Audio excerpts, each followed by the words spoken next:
అందరికీ కూడా చాలా చాలా పెద్ద థ్యాంక్స్. మీ అందరికీ నేను రుణపడి ఉన్నాను.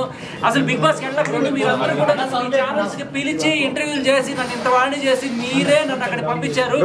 సో ఇక్కడ కొంచెం అందరూ ఒకటేసారి రావడం వల్ల కొంచెం అటు ఇటు అవుతుంది, దయచేసి మీరు అర్థం చేసుకోండి. సో ఇకపోతే ఎలిమినేషన్ బిగ్ బాస్ చరిత్రలో ఇది హ్యాపీయెస్ట్ ఎలిమినేషన్ గా మీరు గమనించాలి. ఆ కంటెస్టెంట్స్ ఎవరు కూడా వెనుపోట్లు పోటీ చేయడం అలాంటివన్నీ కాదు. ఈ రోజు నన్ను ఎలిమినేట్ చేసి పంపించిన కంటెస్టెంట్స్ ఎవరైతే ఉన్నారో ఫస్ట్ టైం బిగ్ బాస్ లో ఇలాంటి ఒక సాంప్రదాయానికి తెరతీశారు. అంటే జనరల్ గా ఇన్నాళ్ళు జనాలే ఆడియన్స్ ఎలిమినేట్ చేస్తున్నారు, but for the first time contestants eliminate చేసే అవకాశం వచ్చినప్పుడు కంటెస్టెంట్స్ ని నేను ఆల్రెడీ గత ఒక రోజు ముందు నుంచే నేను ప్రిపేర్ చేశాను. నేను వెళ్ళిపోదాం అనుకుంటున్నాను, నేను పిల్లాన్ని చూద్దాం అనుకుంటున్నాను, నాకు కొంచెం మీరు దంగు ట్రైదర్, నేను ఖచ్చితంగా పోదాం అనుకుంటున్నాను. దానికి ఇంకొక కారణం కూడా ఏంటంటే నాకు అక్కడ ఫుడ్ చాలా ప్రాబ్లం అయింది. ఒకే ఒక వెజిటేరియన్ మొత్తం నేను అక్కడ అందరూ కూడా ఎగ్ లేకపోతే చికెన్ మటన్ ఇవన్నీ తీసి సరిపెట్టుకున్నారు, కానీ నాకు చాలా ప్రాబ్లం అయిపోయి ఎంత ప్రాబ్లం అయిందంటే వాళ్ళు ఆఖరికి ఆ ప్రోటీన్ పౌడర్ కూడా తీసుకెళ్ళిపోయారు. సో ఏ సోర్స్ లేకుండా నాకు ఆల్మోస్ట్ 2-3 రోజులుగా రోజు పొద్దున చక్కెర రావడం ఇవన్నీ కూడా అవుతుండే. సో నేను 2-3 సార్లు రిక్వెస్ట్ కూడా చేశాను. అది కొంచెం ఆ ఫుడ్ ప్రాబ్లం వల్ల ఇంకొకటి ఏంటంటే ఇంకా బిడ్డను చూసుకోవాలని ఆత్రంలో నేనే అందరినీ అడిగి వాళ్ళు ప్రేమతో బిగ్ బాస్ చరిత్రలో ప్రేమతో చేసిన ఎలిమినేషన్ ఎవరిని కూడా నేను తప్పు పట్టట్లేదు. కంటెస్టెంట్స్ అందరూ కూడా నన్ను ప్రేమతోనే పంపించారు. అండ్ మేబీ హూ నోస్ మళ్ళీ రాసి పెట్టుంటే ఇంకోసారి వెళ్దాం అంతే. తెలియదండి. అంటే మీ ఫ్యాన్స్ బయట చాలా మంది ఇది అన్ఫేర్ ఎలిమినేషన్ అంటున్నారు. ఫ్యాన్స్ అందరికీ కూడా నా జోకులు లేకపోతే నా స్పాంటినిటీ నచ్చి ఉంటే ఇక్కడ కాకపోతే ఇంకెక్కడైనా మిమ్మల్ని ఎంటర్టైన్ చేస్తాను నేను.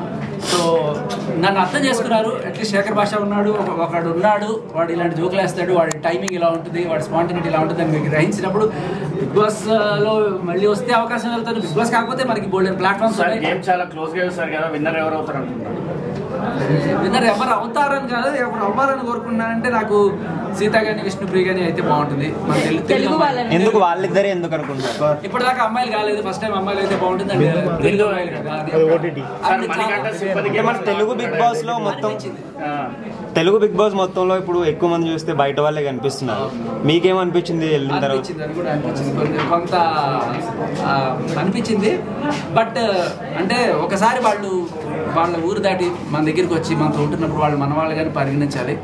సో అంటే ఎలిమినేట్ అవడం కూడా ఫస్ట్ బైపక్క, నెక్స్ట్ మీరు ఇద్దరు తెలుగు వాళ్ళు అయ్యారు, అసలు కన్నడ వాళ్ళగా ఎక్కువ అయిపోయారు. అందులో చాలా మంది ఫీల్ అవుతున్నారు, ఆడియన్స్ కూడా. లేదు లేదు లేదు అస్సలు ఫీల్ అవ్వడానికి ఏం లేదు. నేను మీ వాడిని. ఇప్పుడు మీరు గమనిస్తే నేను బిగ్ బాస్కి వెళ్ళక ముందు కూడా ఇదే రేంజ్లో నాకు ఆదరణ రోజు ఛానల్లో కనబడుతున్నామండి, మాట్లాడుతున్నామండి. కాకపోతే అప్పుడు మీరు చూసిన శేఖర్ కంప్లీట్గా డిఫరెంట్ ఉండే. చాలా సీరియస్గా లా పాయింట్లు మాట్లాడుతూ ఎవిడెన్స్లు కలెక్ట్ చేస్తూ ఇన్వెస్టిగేట్ చేసి మీలో ఒకటిగా ఉండే. నేను బిగ్ బాస్కి వెళ్ళడానికి కూడా కారణం అదే. నేను ఏం చేయగలను అంటే ఇలా గొడవలు పడ్డం ఇవన్నీ కూడా ఆల్రెడీ బయట చేశాను కదా, మళ్ళీ అక్కడ అదే ఇది నీకు మంచి కామెడీ టైం. ఫ్యాన్స్ మరి 2 weeks కే బయటికి రావడం డైజెస్ట్ చేసుకోలేకపోతున్నారు సార్, ఎస్పెషల్లీ లేడీ ఫ్యాన్స్. చెప్పాడు. సో అదే అండ్ ఇంకో దగ్గర నుంచి చూసారు కదా, తన గురించి చెప్పండి. అంటే మీకు అనిపించిందే నాకు అనిపిస్తుంది. యష్మి గౌడ గురించి మీరు ఏమంటారండి? సోనియా కొంచెం టాప్ స్కేల్లో ఉంది, నెక్స్ట్ ర్యాంక్ లో వస్తుంది. అంటే యష్మి నేను పక్క నుండి చూస్తుంటా కదా, మాట్లాడుతుంటాము స్ట్రాటజీస్ గురించి. ఎందుకు అలా చేస్తున్నాం అంటే లేదు మన టీం ఇలాగే చేయాలి అని చెప్పి కళ్ళ ముందు కనబడుతున్నా కూడా వీళ్ళందరికీ ఏమి ముందే మొత్తం అనలైజ్ చేసి వాళ్ళకి స్ట్రాటజీస్ ప్రిపేర్ చేసుకొని వచ్చారు. ఇవన్నీ కూడా ఎవరైనా సరే నామినేషన్ నుంచి తప్పించుకోగలరు, కానీ నామినేషన్లకు వచ్చిన తర్వాత జనాల నుంచి అయితే తప్పించుకోలేరు కదా. సో ఇవాళ ఫస్ట్ టైం జనాల నుంచి తప్పించుకొని కంటెస్టెంట్లే డిసైడ్ చేసి ఇచ్చారు. బట్ ప్రతిసారి అలా ఉండదు. మేబీ బిగ్ బాస్ కూడా నాకు నన్ను ఒక పరీక్ష పెట్టాడేమో అనిపిస్తుంది. ఈ సెకండ్లో ఎలిమినేషన్ కనుక ఛాన్స్ ఇస్తే శేఖర్ నిజంగానే తీసుకుంటాడా, లేకపోతే ఏదో సింపతి కోసం ఏమైనా డ్రామాలు ఆడుతున్నాడా హౌస్ మేట్స్ దగ్గర అందరి దగ్గర చెప్పాడు కదా, మేబీ మీకు చూపించుండకపోవచ్చు ఫుటేజ్, మేబీ ఆయన చూస్తే దొరుకుతుంది. నేను చాలా మంది ముందుగా చెప్పి ఒకవేళ ఎలిమినేషన్ లో ఏదన్నా కూడా ఛాన్స్ వస్తే నన్ను పంపించండి, నేను వెళ్ళి బిడ్డను చూద్దాం అనుకుంటున్నాను.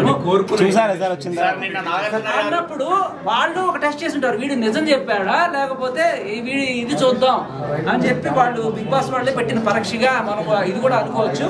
సో ఆ పరీక్షలో నేను అదే మాట మీద ఉన్నాను. నేను అడిగాను జనాలందరినీ కూడా. చూసారా సార్ స్టేజ్ పైన నాగార్జున గారు మీకు బాబు పుట్టారని చెప్పారు కదా, అప్పుడు మీ లోపల మీ ఇన్నర్ ఫీలింగ్ ఎలా ఉంటుంది సార్? అండ్ ఇలా లైవ్ గా చూసినప్పుడు ఎలా? ఓ మై డాడీ నే విన్నా ఓ తీయని వార్త. అది బిగ్ బాస్ నా ఫీలింగ్ ఒకటే చెప్తా, ఎవరికైనా డాక్టర్ నర్స్ వచ్చి బాగుంది బిడ్డ పుట్టారు నాకు నాగార్జున గారు చెప్పారంటే ఆనర్. సో ఉన్న వాళ్ళని టాప్ 5 ఎవరైతారు? ఇది చెప్పలేమా, నాకు అని చెప్పాక సీత అండ్ విష్ణు అయితే బాగుంటుంది. నెక్స్ట్ ఎలిమినేషన్ ఎవరు అవుతారు అనుకుంటున్నారు మీ గెస్ ప్రకారం?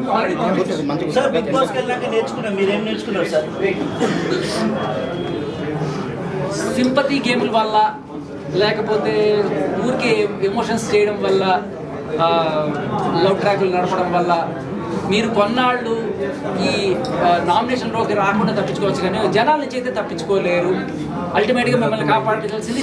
లాస్ట్ క్వశ్చన్, బాగా ఫేక్ అనిపించారు ఒక్కరి పేరు, ఎవరు బాగా జెన్యూన్ ఉన్నారు ఒక్కరి పేరు? Sonia fake, genuine Nabeel. So Nikhil top 5 కి వెళ్తాడంటారు. అన్నారు కానీ తర్వాత 2-3 రోజులు బాగా సార్ మణికంఠ గురించి ఒక 2 minutes. మణికంఠకి 3 స్వింగులు ఉంటే నిఖిల్కి 7 స్వింగులు ఉన్నాయి. 10 స్వింగులు